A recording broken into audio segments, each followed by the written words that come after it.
Il est tard lorsque Johanna rentre à la maison. Yann, qui est endormi sur le canapé, se réveille en entendant la porte claquer. Tandis qu'il cherche à savoir où elle était, l'avocate lui fait croire qu'elle était au travail. Yann ne peut pas vraiment lui en vouloir. Il faut dire qu'il s'est comporté comme un égoïste ces derniers jours.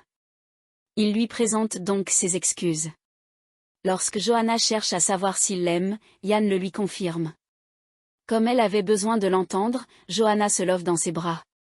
Le lendemain, Laetitia appelle Manu et l'informe que Serge a disparu. En effet, l'avocat s'est rendu à une partie de chasse hier matin et n'est pas rentré de la nuit. Si le policier pense qu'il a fait la fête avec ses amis, Laetitia n'y croit pas du tout et voudrait que Manu fasse quelque chose. Le policier se rend ensuite sur la parcelle de forêt qui appartient au Chalon où il rencontre Lionel. Ce dernier l'accompagne jusqu'à la voiture de l'avocat puis explique ce qu'il s'est passé la veille avec les manifestants. Comme ils ont écourté la partie de chasse, chacun est rentré de son côté. Malheureusement, Lionel ne sait pas si Serge était avec eux à ce moment-là. Dans la foulée, Manu reçoit un appel de Thierry qui est parvenu à géolocaliser le téléphone de Serge. Manu et Lionel partent à sa recherche. Tom, qui est caché derrière un arbre, les voit faire. Il attend que les deux hommes soient partis pour prendre la fuite et appeler Roméo pour lui dire qu'il lâche l'affaire. Plus tard, Manu et Lionel retrouvent Serge inconscient quelque part dans la forêt. Le policier appelle alors immédiatement les secours. Peu après, Laura débarque à la coloc et apprend à Ludo que Serge Levard a été retrouvé inconscient dans la forêt dans un sale état. Selon elle, l'avocat est dans le coma avec des ecchymoses comme s'il avait été tabassé. La nuit tombée, Laetitia est au chevet de Serge à l'hôpital. En larmes, elle explique à Manu qu'il a subi un énorme choc et qu'ils ne savent pas s'il va s'en sortir. Manu lui assure toutefois que Serge est costaud.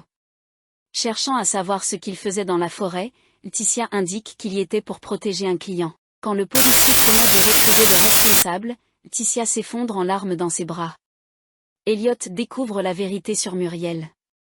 Muriel a trouvé la baby-sitter idéale pour s'occuper de Thomas afin qu'elle et Elliot puissent se faire quelques soirées en amoureux. Il s'agit de Nora. Elliot a quant à lui reçu une amende de 135 €. En effet, le jeune homme s'est fait flasher à 36 km/h dans une zone limitée à 30. Muriel propose bien de la payer à sa place mais Elliot refuse. Pendant ce temps, Eve et Manu se baladent dans les rues de la ville. L'occasion pour la prof de français de confier à son compagnon qu'elle trouve que cela ne va pas très fort entre Muriel et Elliot. En effet, Eve trouve son fils particulièrement tendu ces derniers temps. Elle se demande d'ailleurs si Muriel ne lui en voudrait pas de s'être livrée à la police. Cependant, Manu n'y croit pas du tout. Chez elle, cosmétique, Boris apprend à Muriel et Elisabeth que Victoire Delorme a accepté de collaborer avec eux à condition qu'un pourcentage de leur nouvelle gamme soit reversé à la fondation qui s'occupe des personnes atteintes de troubles autistiques dont elle est la marraine. Une idée qui plaît beaucoup à Elisabeth. Non seulement, ils répercutent le pourcentage sur le prix de vente de leurs produits mais en plus, comme c'est une fondation, ils défiscalisent. Idéal pour leur permettre de payer la campagne et les émoluments de Victoire Delorme. Elle félicite donc Muriel et Boris. Dans l'après-midi, Elliot appelle Muriel et lui demande de récupérer Thomas à la crèche car il doit faire une course pour le travail. Il récupère alors Laurine devant chez elle et l'emmène à l'hôpital. Au long du trajet, la jeune femme est au téléphone avec son frère et discute de Muriel. Elliot découvre alors que sa compagne l'a trompé avec Boris. La nuit tombée, Elliot rentre chez lui et retrouve Muriel endormie avec Thomas dans les bras.